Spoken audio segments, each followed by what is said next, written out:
Eu entrei no mercado de câmbio com 18 anos, né? Já estou aí confessando qual é a minha idade. Estou com 49. E eu entrei trabalhando, meu ingresso no mercado de câmbio foi através de corretora de câmbio. Aí eu passei por 3 corretoras de câmbio. E na última corretora, na época a gente estava crescendo bastante, né? Eu e o meu sócio na época, jovens, com muita vontade de crescer, muita garra ali, muita raça, aquela coisa toda. E a gente estava conseguindo conquistar bastante cliente, conseguindo fazer bastante volume assim, de operação já. E aí os donos da corretora na época, a gente pediu para eles um apoio assim, para a gente crescer um pouco, porque a corretora era grande, tinha 25 operadores na mesa. E a gente começou a ter problema de espaço, porque naquela época a tecnologia não era como é hoje, então tinha muito documento, muito papel. E a gente precisava guardar aqueles documentos todos. Hoje é tudo digitalizado. Hoje é tudo, não tem mais papel. Uhum. Né? Aí a gente precisava guardar os documentos do cliente e tal. Hoje é tudo na nuvem, né? Tal. Aí os caras falam, pô, a gente não tem interesse porque nenhum dos dois tinha sucessão para tocar aquilo ali, não tem interesse em crescer. A gente falou para os caras, então é o seguinte, nós vamos abrir uma empresa de consultoria nessa área.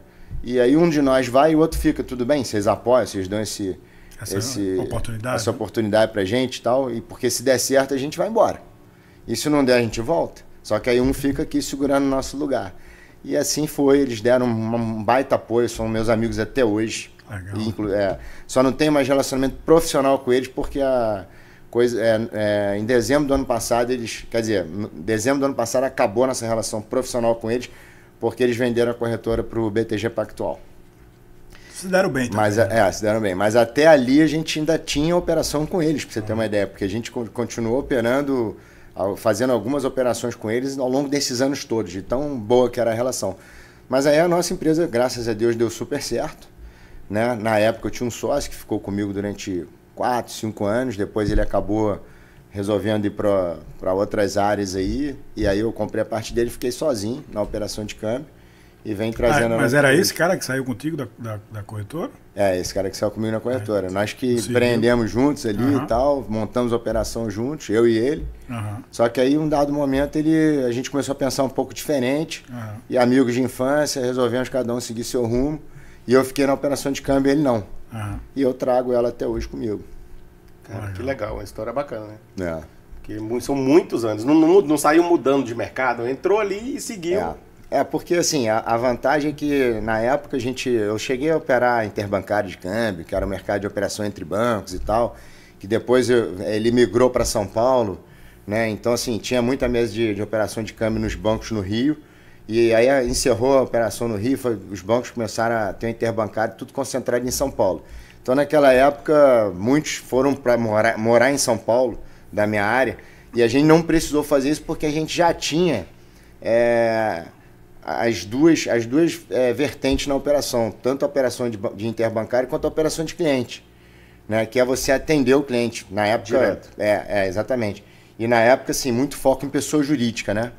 Hoje a gente tem uma quantidade de pessoa física gigantesca na carteira de cliente, né? Mas até eu vir morar nos Estados Unidos, eu tinha 80% pessoa jurídica e 20% pessoa física. Porque pessoa física também tem um valor limitado, né? Que possa mandar, tal. Depende do imposto de renda. Não tem valor, não tem limitação de valor. Vai da capacidade financeira de cada um. Entendi. Se o cara tiver, sei lá, 10 milhões de liquidez, ele pode fazer 10 milhões de câmbio, 100 milhões. Não tem limite. Quando eu faço, o cara lá diz, só pode mandar $500. Eu achava que era um limite. Eu achava que era um limite, deve ser minha capacidade. Deixa de ser mentiroso. Mas é interessante. Mas o mercado é bem flutuante, né? Qual é a expectativa do... Assim, você já passou por momentos, não você, óbvio, mas... O mercado em si confuso, obviamente. 20 anos é foda.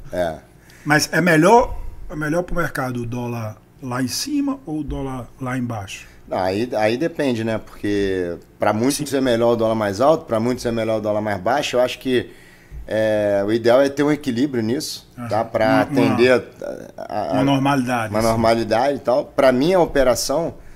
Na verdade, o bom é que o dólar esteja sempre oscilando para que a gente possa atender tanto o comprador quanto o vendedor de uma maneira eficiente, né? Então, por exemplo, nesses momentos aí que a gente vem vivendo aí de queda de câmbio, né, é um dia, os dias nas janelas de queda tem muito volume de operação de compra, aí quando tem o dólar subindo, dando aquelas pancadinhas para cima, a gente vai nos vendedores e aí os caras vão e vendem suas posições, né, então, quer dizer, acaba que isso se torna interessante e o mercado... Agora, a expectativa é, assim, aquilo que a gente falou no início aqui, a pergunta de $1 milhão, saber para onde que o câmbio vai é muito difícil. É muito difícil. Demais. Mas nós estamos agora, nesse exato momento, num momento mais tranquilo, de tendência de queda. Se tudo correr bem, eu acho que no segundo semestre ele pode até cair um pouco mais. Tá? Agora, se tratando de Brasil e do momento que a gente vive lá hoje, político e econômico... Qualquer notícia, qualquer frase maldita lá. E aí o movimento também que o mercado usa para... Exatamente. Aí isso daí faz com que pode fazer com que o dólar vire a tendência e suba de novo e tal. Mas nada que ele... E surpreender a gente. Deu uma... Eu acredito... mas, por exemplo, quando o nosso novo governo lá ganhou as eleições em novembro, era esperado que o Lula entrasse nesse governo como ele entrou há 16 anos atrás. Né? Então era esperado um dólar para baixo em janeiro. Mas não foi assim que aconteceu. Né? Ele entrou bem diferente, surpreendendo bastante o mercado, e o dólar chegou a quase 5,50, né? Em vez de vir para 4,80, que era a expectativa. Agora é que a coisa está vindo para onde a gente imaginava que poderia. Está se mantendo um pouco mais... Coincidentemente, a minha primeira formação é Relações Internacionais com foco em comércio exterior. Legal. E o meu trabalho de final de curso foi falar de câmbio. Né? Que bacana. Então, estudei muito tempo isso, e eu digo que é um negócio que não tem previsão. Não tem previsão.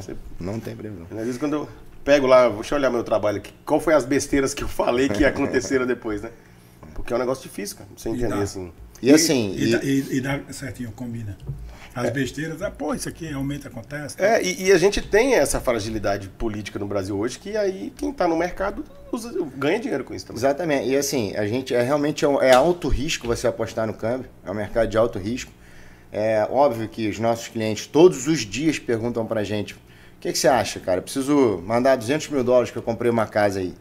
Né? Manda hoje e tal. Que dia que eu fecho essa operação? Eu digo o seguinte: o melhor momento para você fechar teu câmbio é a hora que você fecha. Depois não olha mais. Esquece. Ou você vai ficar feliz ou você vai sofrer. Verdade. Resolve teu problema e vida que segue. O que a gente faz é o seguinte: cara, qual é a tua pressa, qual é o teu time? Porque se é pressa, se é urgente, fecha naquele dia, acabou. E não olha mais para trás. Né? A bola para frente. Agora, se o cara tem possibilidade de aguardar um pouco, porque às vezes o closing do cara é daqui a 20 dias. A gente trabalha naqueles 20 dias. Vai fazendo um pedaço. Não, você pode fazer, fechar várias operações para fazer um preço médio ou pegar um dia de queda, porque ele acontece. Então, né?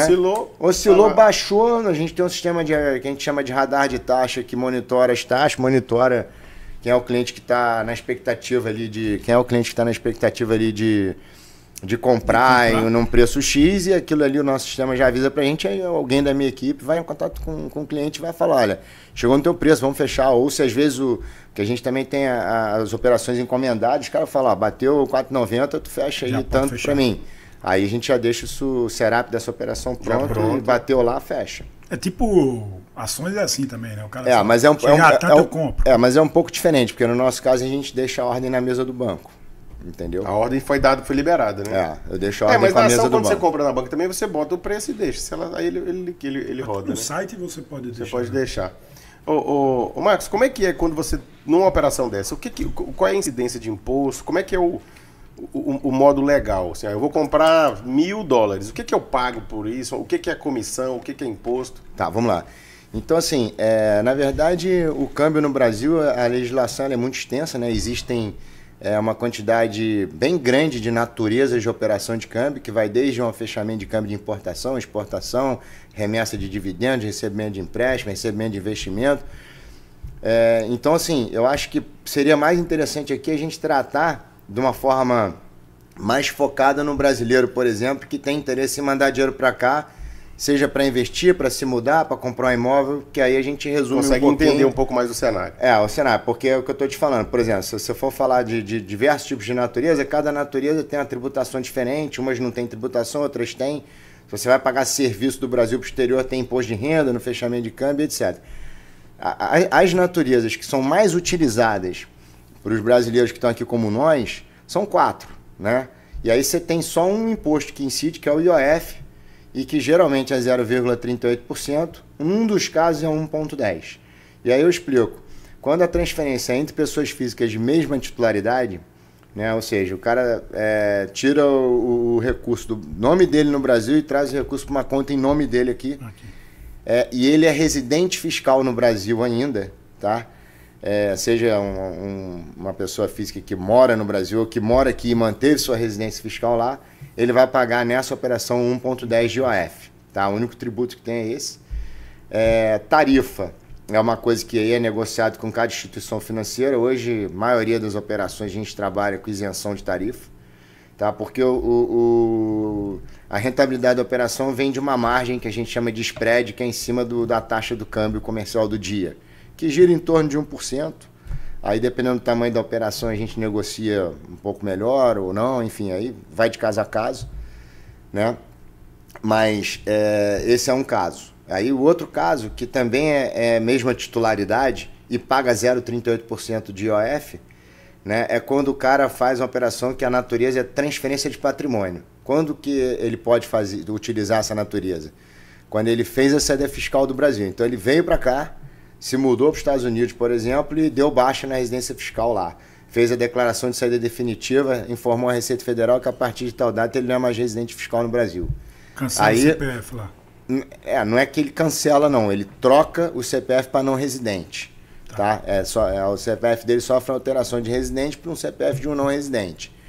E aí o que acontece? Nesse momento ele não pode mais utilizar a disponibilidade no exterior, que é mais caro o IOF, e obrigatoriamente para todo recurso que ele tem no Brasil ainda, seja liquidez, né, dinheiro em conta de banco, essas coisas, ou até mesmo, por exemplo, se ele tem imóveis e vende e quer trazer esse recurso, ele vai trazer nessa natureza, como transferência de patrimônio, que aí ele paga um IOF de 0,38%.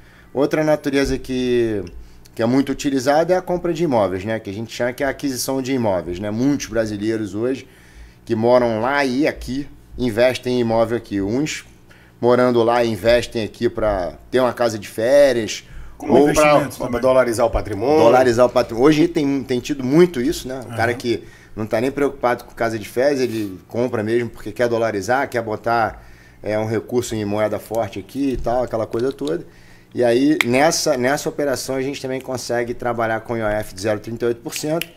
E uma outra natureza que também é muito utilizada é quando o cara monta uma companhia aqui, um exemplo, uma LLC, que é como se fosse uma limitada no Brasil, e faz uma operação de pessoa física para jurídica aqui como investimento, aporte de capital. E aí é 0,38% de IOF também. Então, basicamente, o custo da operação é o 0,38% de IOF, no caso da disponibilidade 1,10%, e o spread de câmbio. E tarifa quando a instituição cobra. Aí a negociação casa a casa. E o que dá o limite dele é o imposto de renda, é a capacidade que ele tem de enviar. A capacidade que ele tem de enviar. E existe um cálculo, sabe assim, um cálculo raso? Se você tem lá, não sei se vocês pegam pelo patrimônio, pega pela renda. Então, como é que é mais ou menos esse? Funciona assim. Isso daí a política é da instituição financeira, então varia muito. A gente é correspondente cambial de bancos de câmbio, a gente trabalha com três bancos, e cada um tem uma política, um critério de análise diferente do outro, mas se assimilam bastante, tá? Então, resumindo assim, basicamente é o que o cara tem de liquidez mesmo, né, no imposto de renda dele, dinheiro alocado em conta, aplicação. Investimento, aplicação, exatamente. CDB, CDI. Exatamente.